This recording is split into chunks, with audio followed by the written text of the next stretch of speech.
Hello दोस्तों, सभी को नमस्कार। आज एक बार फिर हम प्राचीन भारतीय इतिहास की कक्षा को आगे बढ़ाते हुए एक महत्वपूर्ण टॉपिक पढ़ेंगे, सूत्र साहित्य काल या वैदिकोत्तर साहित्य भी काल भी इसको बोला जा सकता है। तो आइए स्टार्ट करते हैं आज की क्लास। तो हेडिंग लिखना,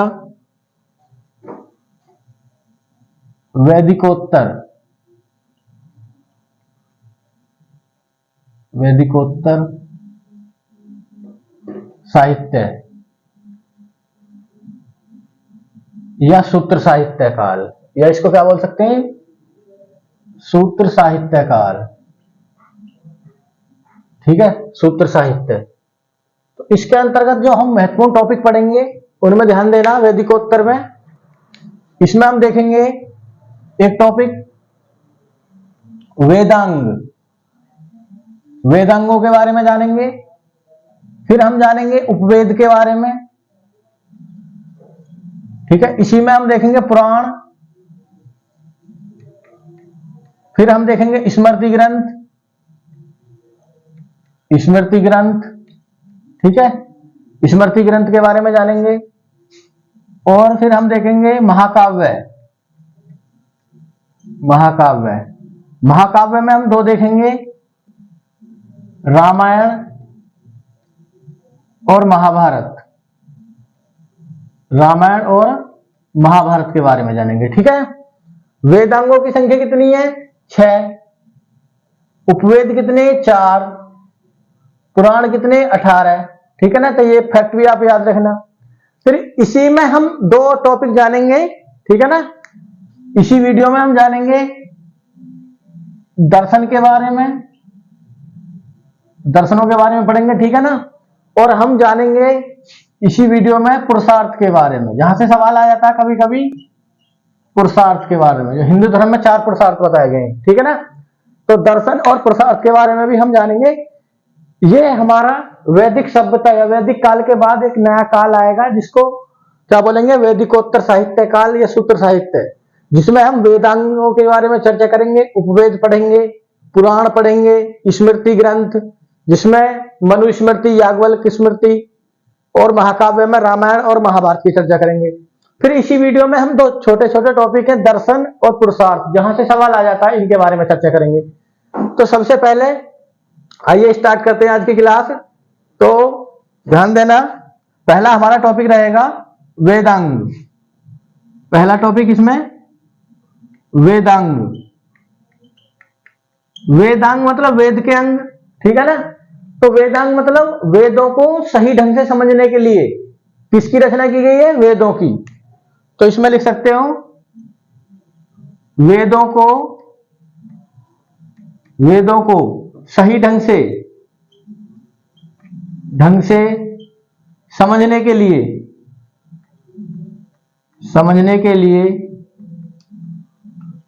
वेदों को सही ढंग से समझने के लिए वेदांगों की रचना की गई है। वेदांगों की रचना की गई है। ठीक है, पहला पॉइंट ये रखना। और वेदांगों की कुल संख्या कितनी है? 6। वेदांगों की कुल संख्या कितनी है? 6 है। तो ये भी पॉइंट आप याद रखेंगे। ठीक है, यानी वेदों को ही हमें उचित ढंग से समझने के लिए किसकी जरूरत पड़ी? वेदांगों की। ठीक है, इन 6 के 6 नाम याद रखना। सबसे पहला विकल्प में पहचानने को ऐसे ही आता है क्वेश्चन, निम्नलिखित में से कौन वेदांग है, कौन वेदांग नहीं है। ठीक है, तो 6 की 6 के नाम याद रखेंगे हम। ठीक है, जिसमें नंबर 1 शिक्षा। ठीक है, नंबर 2 याद रखना है कल्प। तीसरा याद रखना व्याकरण। ठीक है, तो शिक्षा, कल्प, व्याकरण। नंबर 4 याद रखेंगे निरुक्त। और नंबर 5 छंद। और नंबर 6 ज्योतिष। तो ये क्या है? 6 वेदांग है, जिसमें नंबर 1 याद क्या रखोगे आप? शिक्षा, कल्प, व्याकरण, निरुक्त, छंद और ज्योतिष। तो वेदांगों की संख्या कितनी है? 6। तो सबसे पहली शर्त हमारी यही है कि इनके 6 के 6 नाम याद रखने हैं हमको, ठीक है ना। शिक्षा, कल्प, व्याकरण, निरुक्त, छंद और ज्योतिष। इसको नोट करें, फिर हम एक एक वेदांगों को समझेंगे। नोट करें इसको।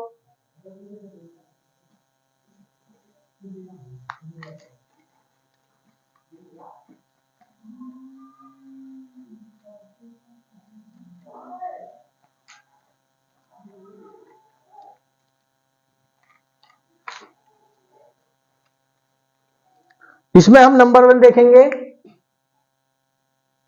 वेदांग चल लेते हमारे। वेदांग, तो सबसे पहले नंबर 1 शिक्षा। शिक्षा, ठीक है ना, ये नंबर 1 वेदांग शिक्षा। तो इसके बारे में देखो लिखेंगे, शिक्षा मतलब जो वैदिक शब्दावली है, वैदिक शब्दों का अर्थ, ठीक है ना, जानने के लिए किसकी शिक्षा वेदांग की रचना हुई। तो लिख सकते हैं वैदिक शब्दों के अर्थ को समझने के लिए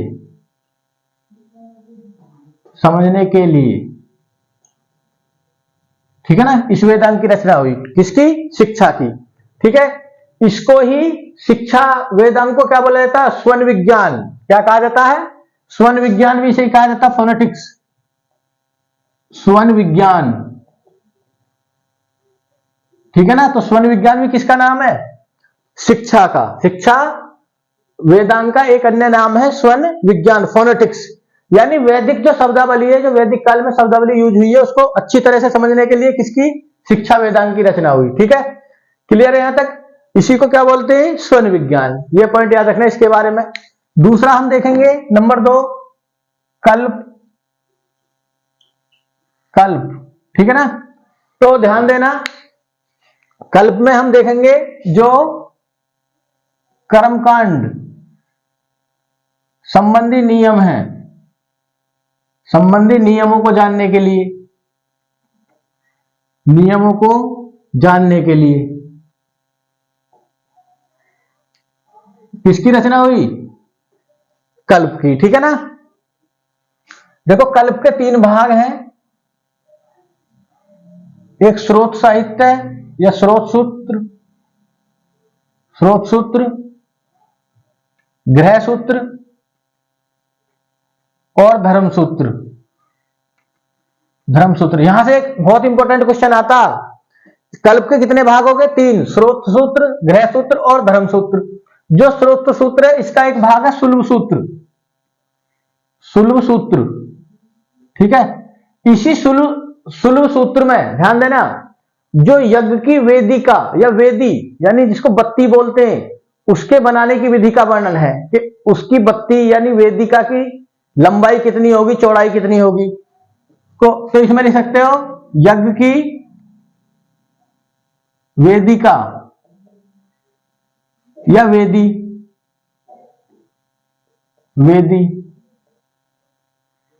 बनाने की विधि का वर्णन है, विधि का वर्णन, ठीक है ना। किसमें है, सुलभ सूत्र में। ये यूपीपीसीएस में कई बार क्वेश्चन आया, इसको अंडरलाइन करना, सुलभ सूत्र को। तो इसी से रेखा गणित की उत्पत्ति मानी जाती है, क्वेश्चन यही आता। तो किसकी उत्पत्ति मानी जाती है, रेखा गणित की उत्पत्ति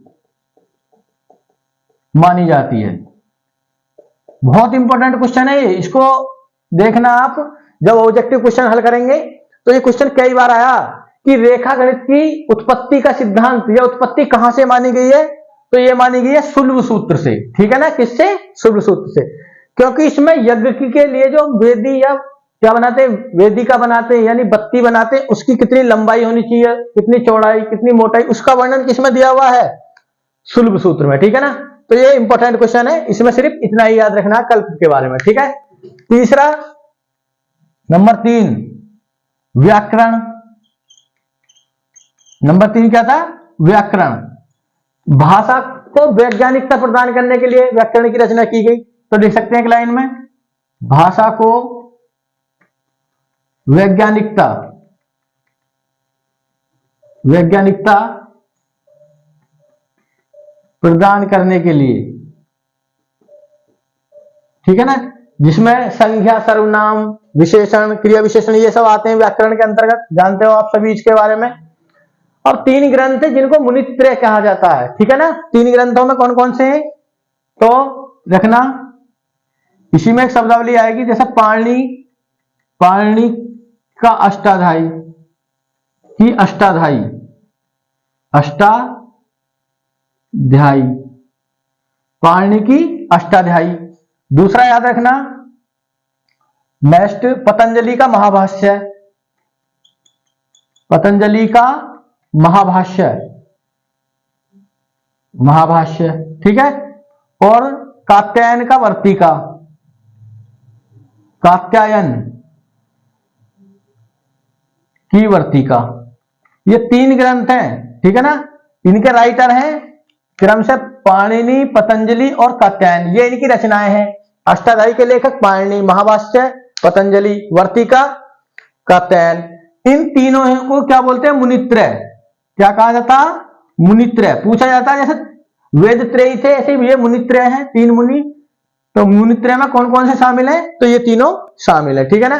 इनको क्या कहा जाता, मुनित्रय कहा जाता, तीनों को। तो ये भी आप याद रखना, ठीक है ना।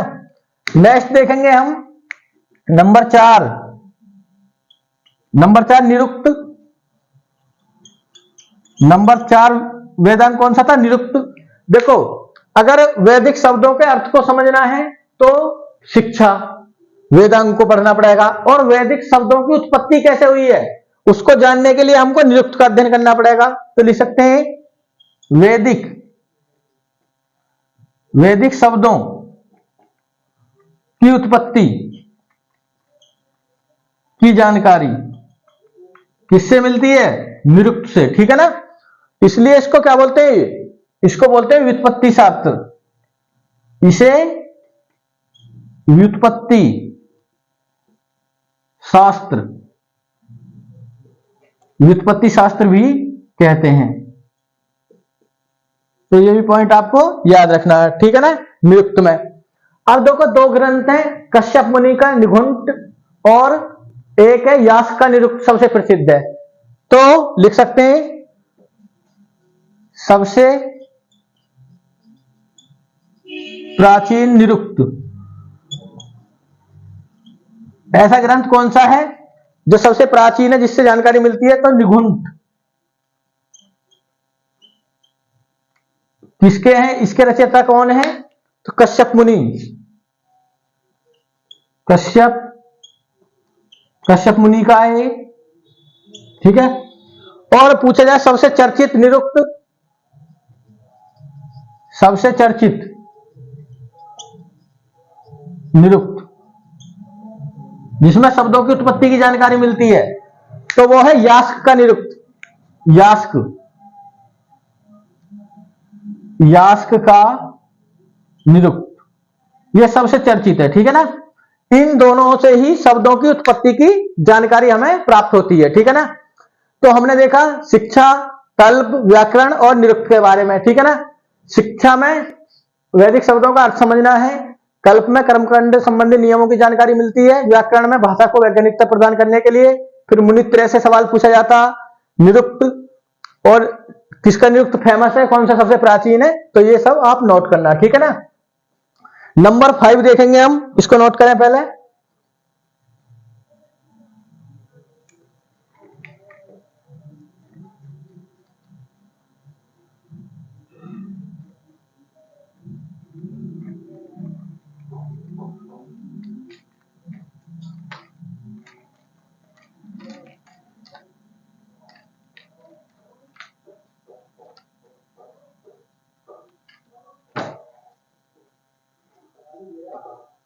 नंबर 5 छंद, ठीक है ना। छंद के बारे में हमें केवल कितना जानना कि जो पिंगल ऋषि का छंद शास्त्र क्या है, सबसे प्रसिद्ध है, सिर्फ इतना इसमें लिख लेना। पिंगल ऋषि का छंद शास्त्र सबसे प्रसिद्ध है।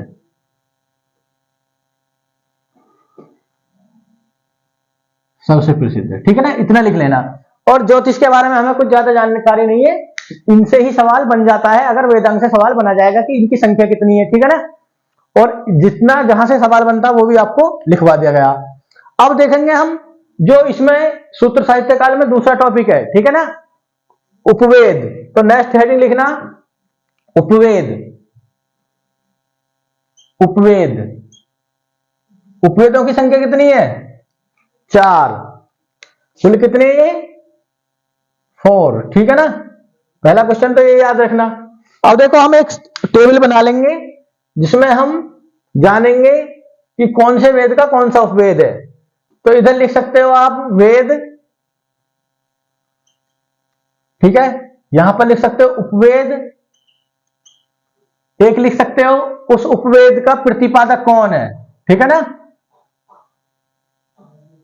या संबंधित विषय, ये बहुत पूछा जाता, ये लिख लेना संबंधित विषय, ठीक है ना, संबंधित विषय। और लिखना चाहो तो प्रवर्तक भी लिख लेना, इनके प्रवर्तक कौन थे। यहां से क्वेश्चन वैसे आता नहीं है, प्रवर्तक भी नोट करें तो कर सकते हैं, ठीक है। पहला वेद जैसे ऋग्वेद पढ़ा था हमने नंबर 1, ठीक है ना, ऋग्वेद। फिर हमने देखा था कौन सा, यजुर्वेद। फिर तीसरा देखा था सामवेद, और 4 देखा था अर्थवेद।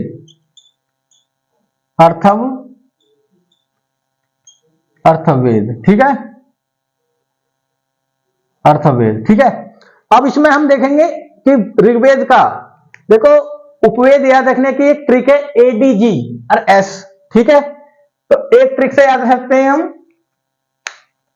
तो A से मतलब आयुर्विज्ञान, आयुर्वेद, ये आयुर्वेद लिख सकते हैं, ठीक है।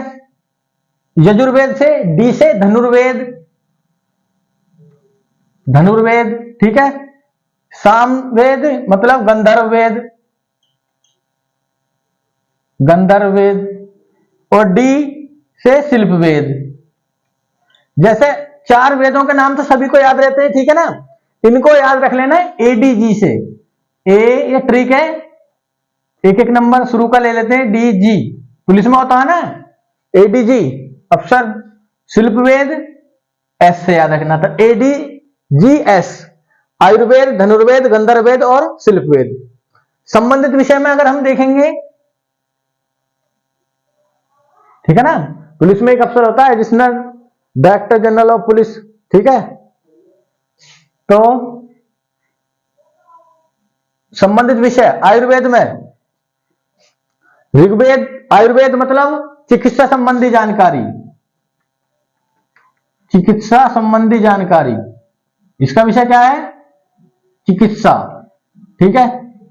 प्रवर्तक के लिए थोड़ा सा आगे लिख लेते हैं हम, प्रवर्तक इधर लिख लेंगे, ठीक है। तो चिकित्सा संबंधी जानकारी याद रखनी है। धनुर्वेद में धनुर्विद्या यानी युद्ध संबंधी जानकारी, धनुर्विद्या युद्ध संबंधी जानकारी, युद्ध संबंधी जानकारी, ठीक है। नेक्स्ट लिखना गंधर्ववेद में सामवेद तो संगीत, नृत्य, गायन इसके विषय हैं, गायन, ठीक है। और शिल्प वेद में शिल्प कला, भवन निर्माण कला आदि इसके विषय हैं, ठीक है। तो ये इनके संबंधित विषय हो गए। प्रजापति याद रखो, तो इसमें याद रख लेना पहले वाले में जो प्रवर्तक देखेंगे, प्रवर्तक पूछा जा सकता है कि पहले उपवेद का प्रवर्तक कौन था आयुर्वेद का, तो प्रजापति। दूसरे का याद रखेंगे नारद, और तीसरा और चौथे का विश्वामित्र, विश्वामित्र, चौथे का भी विश्वामित्र, ठीक है। तो ये याद रखना किसके बारे में, उपवेदों के बारे में। ये उपवेदों के नाम है, आयुर्वेद, धनुर्वेद, गंधर्ववेद। पूछा जा सकता है धनुर्वेद किस वेद का उपवेद है, तो आंसर दोगे यजुर्वेद। चिकित्सा संबंधी जानकारी किस उपवेद में है, आयुर्वेद में।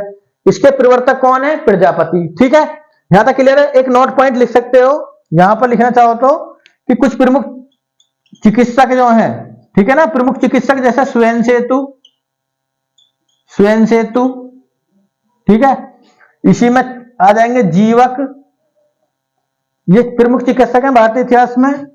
चरक, सुश्रुत, धन्वंतरी, ये क्या है, प्रमुख चिकित्सक। आगे आएंगे सब, इनके नाम पढ़ेंगे। जीवक किसके दरबार में था, चरक किसके में था, कनिष्क के में, शल्य चिकित्सा का, आयुर्वेद के जनक चरक, ये सब पढ़ेंगे हम आगे। ठीक है ना, इतना याद रखना किसके बारे में, उपवेद के बारे में। तो ये हमारा दूसरा टॉपिक था, इसको नोट करें, फिर हम आगे लिखेंगे।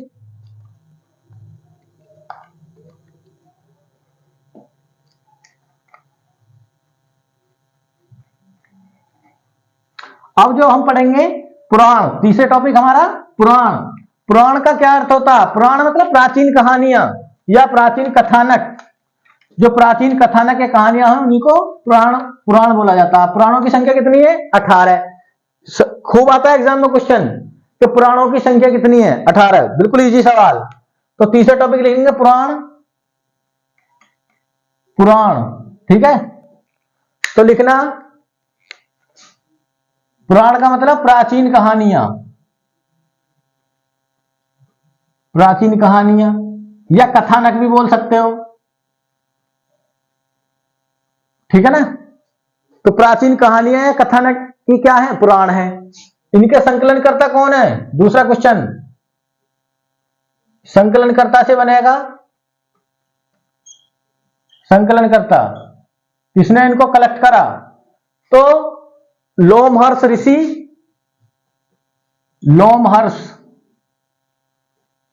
ऋषि या उनके पुत्र उग्रश्रवा, वह उनके पुत्र, या तो दोनों नाम आ सकते हैं या अलग अलग आ सकता है। ठीक है, उनके पुत्र उग्रश्रवा,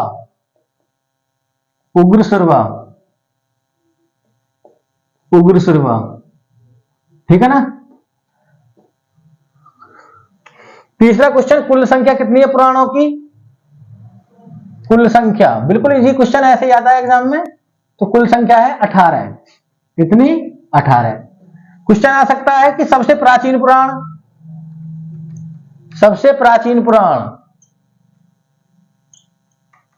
तो वो कौन सा है, तो याद रखना मत्स्य पुराण। कौन सा पुराण, मत्स्य, या मछली पुराण भी बोल सकते हो इसको। ठीक है ना, और ध्यान देना अगर ये ऑप्शन में ना हो तो फिर वायु पुराण लगाना। अगर ये दोनों ही ऑप्शन में हो तो मत्स्य पुराण को लगाना। ठीक है ना, अगर मत्स्य पुराण ना दिया हो तो फिर वायु पुराण को ऑप्शन में लगाना। फिर देखो 3 क्वेश्चन आते हैं कि कौन सा किस वंश से संबंधित है, किस वंश की जानकारी मिलती है, तो लिखना मत्स्य पुराण से कौन से वंश की जानकारी मिलती है, आंध्र सातवाहन। आगे पढ़ेंगे हम इस वंश को, आंध्र सातवाहन वंश, जो भूमि दान देने की प्रक्रिया को भारत में स्टार्ट कराएंगे। आंध्र सातवाहन वंश के शासक आंध्र सातवाहन वंश की जानकारी देते हैं। ठीक है ना, एक विष्णु पुराण है, विष्णु पुराण, इससे किसकी जानकारी मिलती है, मौर्य वंश की, अशोक वाला वंश। ठीक है ना। नंबर 3 याद रखना वायु पुराण, ये थोड़ा फैक्चुअल टॉपिक है। ठीक है ना, इससे जानकारी किसकी मिलती है, गुप्त वंश की जानकारी। ठीक है, वंश की जानकारी। तो ये सीधा याद रखना पुराणों के बारे में, इसी से क्वेश्चन आ जाता है कि पुराणों की कुल संख्या कितनी है, पुराणों का अर्थ क्या है। ठीक है, और किसने इनकी संकलन करा। ठीक है, तो ये पॉइंट था किसके बारे में, पुराणों के बारे में। अब इसको नोट करें, फिर हम देखेंगे स्मृति में ध्यान देना, पर इसको नोट करें।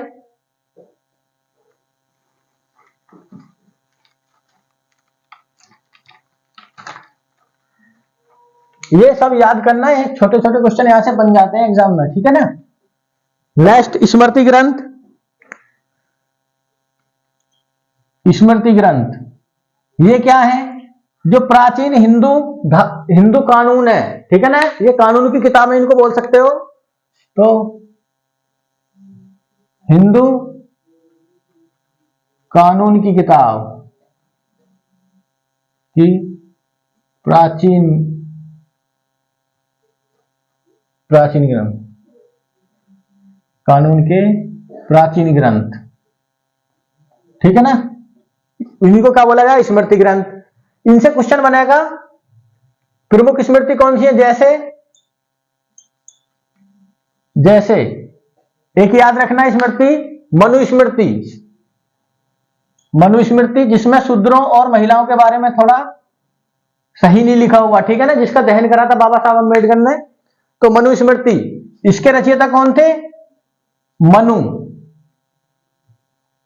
मनु द्वारा रचित है ये, ठीक है ना। और ये मनु क्या थे? प्रथम कानून वेदता बोला जाता है इनको, ठीक है ना। तो मनुस्मृति द्वारा रचित है मनुस्मृति। एक है याज्ञवल्क्य स्मृति, याज्ञवल्क्य स्मृति, ठीक है ना। तो याज्ञवल्क्य स्मृति पे टीकाकार है जो कमेंट लिखा था, ठीक है ना। प्रमुख टीकाकार कौन है इसके? टीकाकार, या इसको कमेंट बोलते हैं, टीका को कमेंट, जिस पर कमेंट लिखा था। तो उस व्यक्ति का नाम याद रखना आप, विज्ञानेश्वर।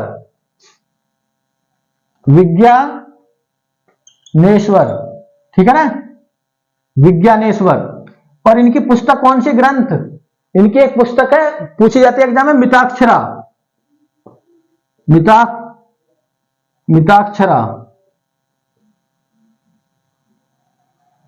मिताक्षरा, ध्यान देना। मिताक्षरा में ही ये बताया है इन्होंने, ये क्वेश्चन पूछा जाता है कि जो संपत्ति होती है तो वो यानी पिता के जीवित रहते ही पुत्रों में बांट देनी चाहिए, उसके जीवन काल में ही। तो मिताक्षरा पुस्तक है या ग्रंथ बोल सकते हो, पुस्तक या ग्रंथ है। पूछा जा सकता है किस उसमें ऐसा कहा गया, ठीक है। तो इसके अनुसार क्या है कि पिता के जीवन काल में ही, ताकि बाद में विवाद ना हो, ठीक है ना, जीवन काल में ही पुत्रों में संपत्ति का बंटवारा।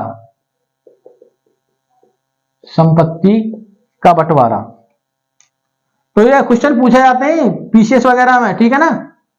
छोटे एग्जाम में तो नहीं आएगा, परंतु बड़े एग्जाम में पूछ लिया जाता है कि किस ग्रंथ या किस लेखक के अनुसार मतलब पिता की संपत्ति को उसके जीवन काल में ही बांट देना चाहिए। तो मिताक्षरा के अनुसार, जिसकी रचना किसने करी है? विज्ञानेश्वर ने, ठीक है। इसी में देखो एक नोट करके लिखना है, नोट करके जीमूत वाहन की पुस्तक दाय भाग के अनुसार इन्होंने अपोजिट कही है बात के, पिता की मृत्यु के बाद संपत्ति का बंटवारा होना चाहिए, तो ये पॉइंट आप याद रखना, ठीक है ना। ये दोनों ग्रंथ बहुत इंपॉर्टेंट है। मिताक्षरा, इनके लेखक भी पूछ रहे थे, मिताक्षरा और दाय भाग, और दोनों में बातें क्या है? एक दूसरे के विपरीत लिखी हुई है, ठीक है ना। एक कहता है कि संपत्ति का बंटवारा, यानी ये उत्तराधिकार संबंधी नियम है इन पुस्तकों में, ठीक है ना, उत्तराधिकार संबंधी नियम, ठीक है, दोनों में। और दोनों की बातें मैंने आपको लिखवा दी है। तो स्मृति ग्रंथि में आप केवल इतना याद रखना, ठीक है ना, नोट करें इसको।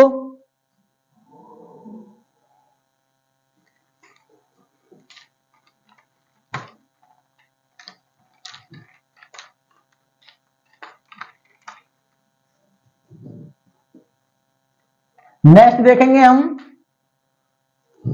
महाकाव्य, अगला टॉपिक महाकाव्य।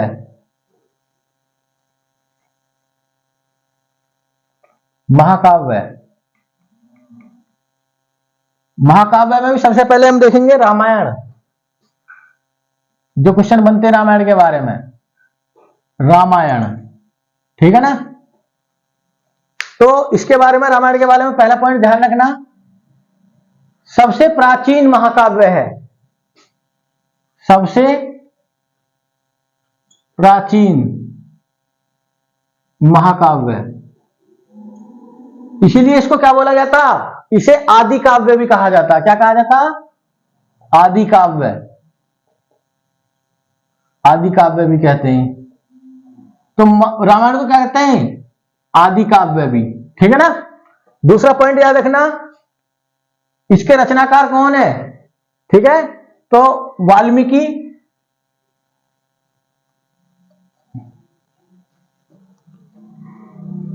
तो रचयिता याद रखना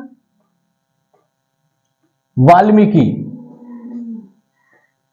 वाल्मीकि, ठीक है, जिनको क्या बोलते हैं, आदि कवि, इनको बोलते हैं आदि कवि। तो ये भी पॉइंट आप याद रखना, ठीक है। रामायण के ही अन्य नाम है, रामायण को चतुर्विंशति, चतुर्विंशति या सशस्त्र संहिता, संहिता, सहस्त्र संहिता भी कहते हैं, किसको, रामायण को, ठीक है ना। तो ये भी पॉइंट आप याद रखना। फिर देखो यहां से क्वेश्चन पूछा जाता है कि तमिल में किसने रामायण लिखी, तमिल में अनुवाद किसने करा इसका रामायण का, बंगला में अनुवाद किसने करा, या मलयालम में अनुवाद। तो पहला लिखना तमिल में रामायण का अनुवाद, ऐसे लिख लेना, अनुवाद, ट्रांसलेट किसने करा है ना, ये पूछा जाता है यहां से। तो पहला लिखना तमिल भाषा में, तमिल, तमिल में। तो किसने करा तमिल में, तो ध्यान रखना तमिल में करा था कम्मन ऋषि ने, कम्मन ऋषि ने। और नाम क्या था उसका, रामायणम, रामायणम नाम से, ठीक है, ये पूछा जाता। दूसरा इसी में याद रखना, नंबर सेकंड, बांग्ला भाषा में, बांग्ला भाषा में, भाषा में। तो पहले तो नाम याद रखेंगे आप, कीर्तिवास, किसने, कीर्तिवास ने। और इसको क्या बोला जाता है, बंगाल की बाइबिल, किस नाम से, बंगाल की बाइबिल, बाइबिल, या इसी को बोला जाता है बंगाल का पांचवा वेद, चार वेद तो है, बंगाल का पंचवेद, इस नाम से, ठीक है ना। तो किसने करा, कीर्तिवास ने रामायण का अनुवाद। तीसरा याद रखना मलयालम में, यह बहुत इंपॉर्टेंट है, मलयालम में, ठीक है। तो किसने करा था मलयालम में, ईवी, ईवी रामास्वामी नायंगर, जिनको क्या बोलते हैं हम, इनको पेरियार के नाम से भी जानते हैं, ठीक है ना। क्या बोलते हैं, पेरियार के नाम से। धार्मिक सुधार आंदोलन चलाए थे इन्होंने, ठीक है ना, दक्षिण भारत में। तो इन्होंने क्या लिखी थी, किस नाम से, सच्ची रामायण,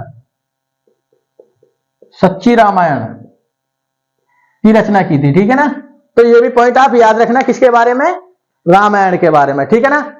सबसे प्राचीन महाकाव्य है, रचयिता वाल्मीकि, आदि कवि जिन्हें कहा जाता है, ये अन्य नाम है। तमिल में किसने अनुवाद करा, बंगला में किसने करा, मलयालम में किसने करा। तो ये भी आप याद रखना, ठीक है ना। और नंबर 5 अगर आप याद रखना चाहो तो नंबर 4 इसी में, इसका एक नाम है फारसी में, फारसी में, ठीक है। तो फारसी में याद रखना रमननामा, रमननामा नाम से, अकबर के समय में, ठीक है। तो ये भी आप याद रखना, ठीक है, इसको नोट करें। फिर हम पढ़ेंगे महाभारत के बारे में, नोट करें इसको। देखो इंपॉर्टेंट है, ये थोड़ा याद रखना, परंतु याद हो जाएगा और एग्जाम में यहां से सवाल आ जाता है, ठीक है। नंबर दूसरा देखेंगे हम महाभारत।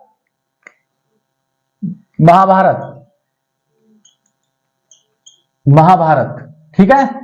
महाभारत सबसे बड़ा महाकाव्य है, सबसे बड़ा महाकाव्य महाभारत, ठीक है। दूसरा पॉइंट, इसके रचनाकार कौन है, रचयिता वेद व्यास, ठीक है। इसमें कुल कितने पर्व या हिस्सा हैं, कुल पर्व या हिस्सा बोल दो या भाग बोल सकते हो, तो उनकी संख्या 18 है, ठीक है ना। और छठे पर्व को क्या कहा जाता है, नोट करके लिख लेना, नोट करके। छठे पर्व को भीष्म पर्व कहा जाता है, भीष्म पर्व कहा जाता है, जिससे क्या हुई है, गीता की उत्पत्ति। जो गीता का सार है वो भीष्म पर्व में ही है, यहीं से किसकी, गीता की उत्पत्ति, जो गीता पुस्तक की उत्पत्ति या सार वो छठे पर्व में है, ठीक है, ये भी ध्यान रखना। और एक याद रखना बहुत इंपॉर्टेंट है कि महाभारत का एक अन्य नाम है जय संहिता, तो लिख लेना महाभारत को क्या बोला जाता है, जय संहिता। बहुत इंपॉर्टेंट है, ये सबसे महत्वपूर्ण क्वेश्चन है, जय संहिता कहा जाता है, ठीक है। अब ये महाभारत का अनुवाद, ठीक है ना, अनुवाद, महाभारत का अनुवाद, जैसे रामायण का अनुवाद करा था अन्य भाषाओं में, ठीक है। तो याद रखना, इसमें देखना पहला जो मिलेगा हमको तमिल में, तो तमिल में किसने अनुवाद करा था इसको, पेरुन देवार ने, ठीक है ना। दूसरा बांग्ला में, बंगाली भाषा में, बांग्ला में काशीराम ने, ठीक है। और तीसरा रखना फारसी में, ये इंपॉर्टेंट है बहुत, फारसी में अब्दुल रहीम खाना ने, किसने, अब्दुल रहीम खाना ने, किस नाम से करा था, रजमनामा नाम से, बहुत इंपॉर्टेंट है। और किसके काल में, अकबर के काल में, ठीक है ना। तो ये भी पॉइंट आप याद रखना, रजमनामा ये महाभारत का क्या है, फारसी नाम है रजमनामा, और तमिल में पुरंदवान ने इसका तमिल में अनुवाद करा, बंगला में करा काशीराम ने, ठीक है। तो ये था किसके बारे में, महाकाव्य के बारे में। अब लिखें, अगला टॉपिक देखेंगे हम, पहले इसको नोट करें। अब हमारे दो छोटे छोटे टॉपिक रहे, जिसमें दर्शन और पुरुषार्थ, ठीक है। तो यहां से जो क्वेश्चन आते हैं, तो पहला लिखना दर्शन, ठीक है ना। दर्शनों को हम दो भाग में बांट सकते हैं,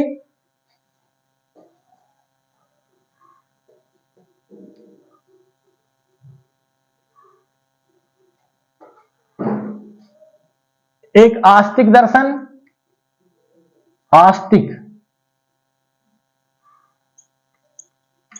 और दूसरा नास्तिक दर्शन,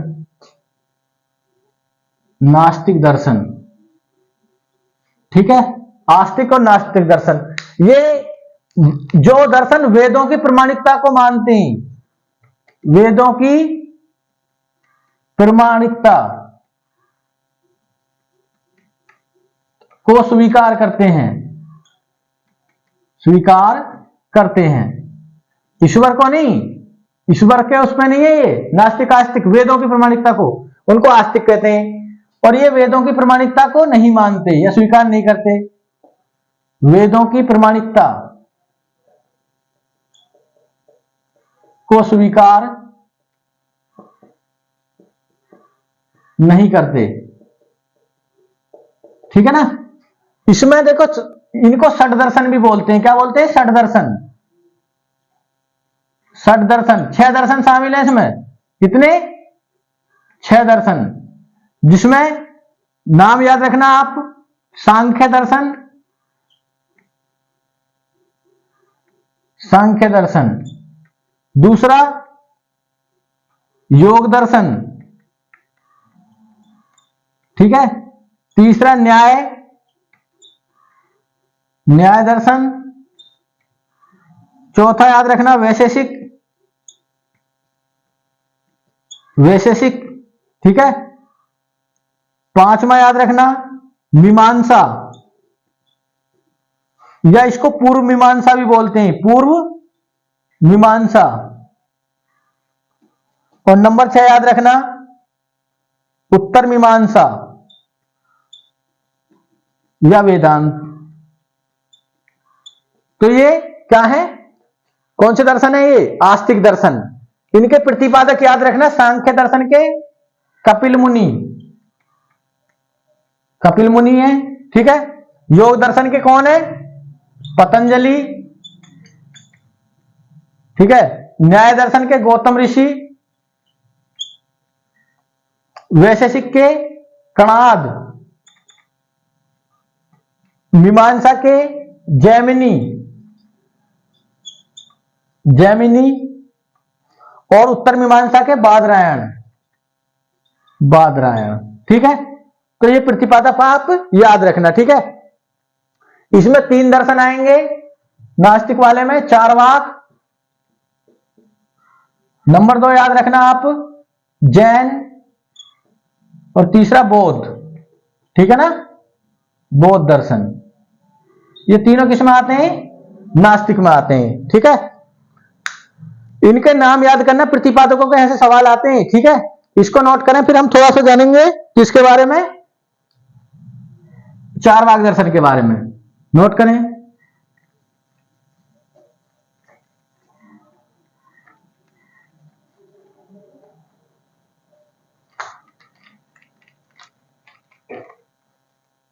तो अब नोट करना चार्वाक दर्शन, यहां से सवाल आ जाते हैं। चार्वाक,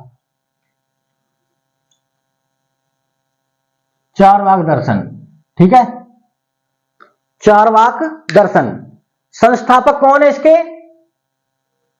संस्थापक, तो जिसने इसको प्रतिपादक करा वो है चार्वाक समूह, चार्वाक, ठीक है ना। ध्यान देना, इसको हम, ये आस्तिक दर्शन है, तो ये लोक से जुड़ा, इस लोक से जुड़ा हुआ, तो लोकायत भी कहते हैं। क्या कहते हैं? लोकायत दर्शन,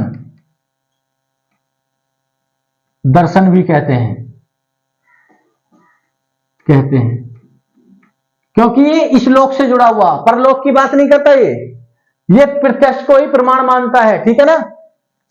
तो ये इस लोक की बात करता है,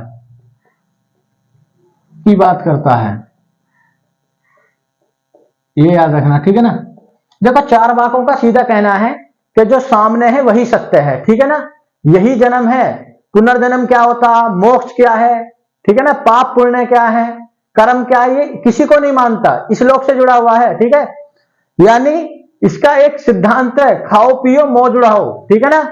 यानी सुख प्राप्त करो, सुख प्राप्त करने का तरीका कुछ भी हो, ठीक है ना, नैतिक हो अनैतिक हो, ये कुछ नहीं मानता। तो यह है चार्वाक फिलोसफी। तो ध्यान देना, इसमें इस लोक की बात करता तो लोकायत दर्शन है। दूसरा याद रखना भौतिक सुख,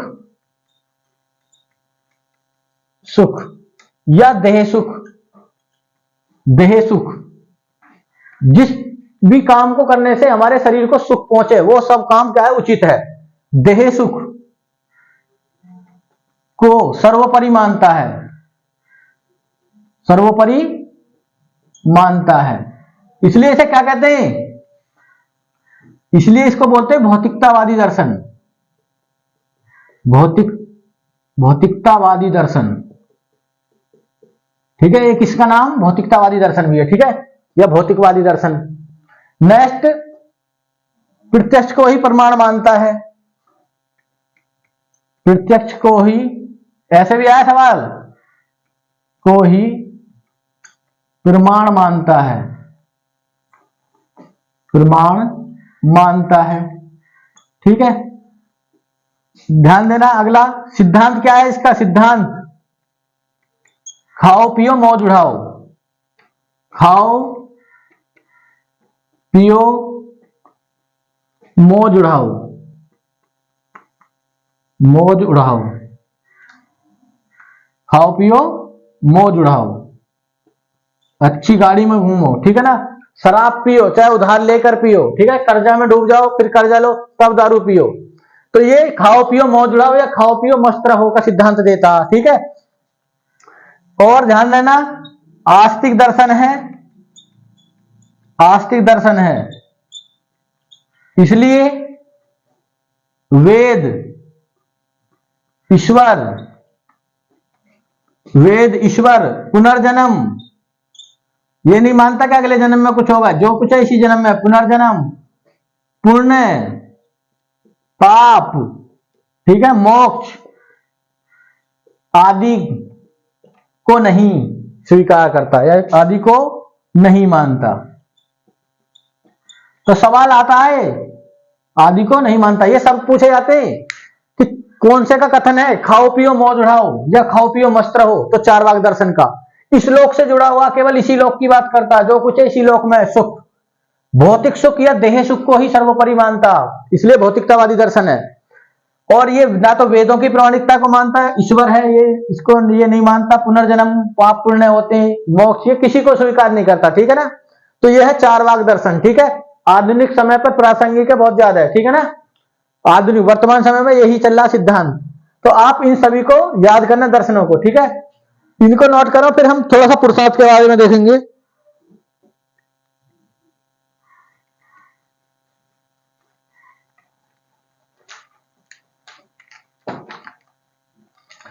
पुरुषार्थों की संख्या पूछ ली जाती है कभी कभी, ठीक है ना।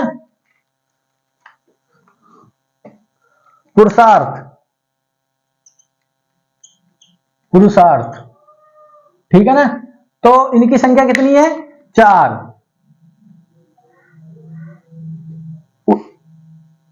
धर्म, अर्थ,